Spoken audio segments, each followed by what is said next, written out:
In this quick tip, we're going to show you the importance of using hiding automatics with the proper line type scale. Now, there are separate tutorials on how to use line type scales and what they're used for. And throughout all of the videos for PractiCAD training, we're going over LTScale every time we need to have a specific line type or line weight for a line. For example, whenever we go through the tutorials on liner or insulation, we'd like to have the proper line type and the proper line weight. Well, hiding automatics are going to work on the same principles. Basically, what we're going to do here is we're going to run a hiding automatic. We're going to highlight the entities on the drawing, and we're going to use it through the auto hiding icon. And what we're going to do is for selection, we're going to choose current selection so that we use whatever's selected on the drawing. And for line type, we've already got the type selected as hidden times 2. And once again, there are tutorials on how to load your line types, which show you how to get this list. What we want to focus on here is the line type scale.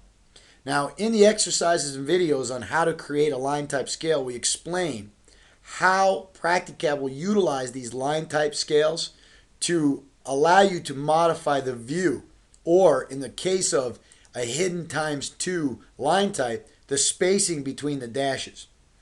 And what we're going to do here is we're going to leave the line type scale as 1, and we're going to press OK. And when we do that, currently on the drawing, you can see that this looks pretty nice. We've got the dashed lines neat and clean where we want them, and this is going to be very legible. But one of the things we want to point out is we're going to go and type in LTScale at the bottom of our command line, LTScale, and we're going to hit enter.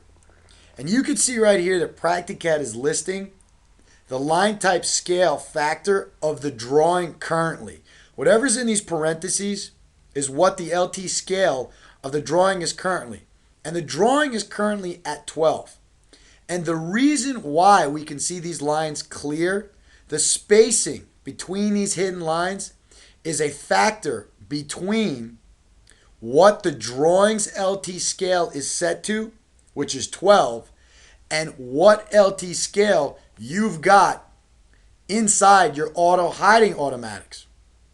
So if the drawing is set at 12 and our line type scale was set at 12 as well, so they were the same, and this time we're going to just say run the auto on the whole drawing, and we've got the line type scale the same value as the drawing. If we press OK, we actually are not going to see the lines. They're there, but the spacing is not right. The LTScale is not correct for these lines. So you need to have a difference, and that difference and value for LTScale does change between draftsmen and sometimes between drawings.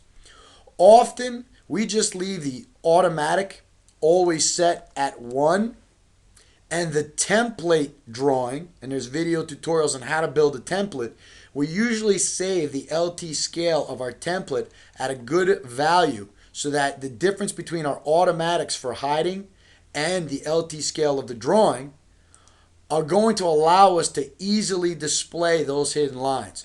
So it's very important to recognize the difference. Another reason why you might not see your hidden lines, just like in liner and insulation, if in fact your views or visual styles are different than 2D wireframe, notice up here we're in 2D wireframe. If we were to switch the visual style to 3D, you'll notice that the hidden lines do not apply. Hidden lines only appear when you're in the 2D visual style. This is how we plot. So therefore, whenever you want to see your hidden lines, make sure you're in the 2D wireframe. And if you still don't see them being applied, it's either going to mean that the entities are actually not on top of each other, they're not above or below each other, or your LTScale is off. Those are the 3 main things that might cause a problem to see the hidden lines as you'd prefer them on your drawing. So that'll conclude the quick tip on the LTScale and working with hidden lines.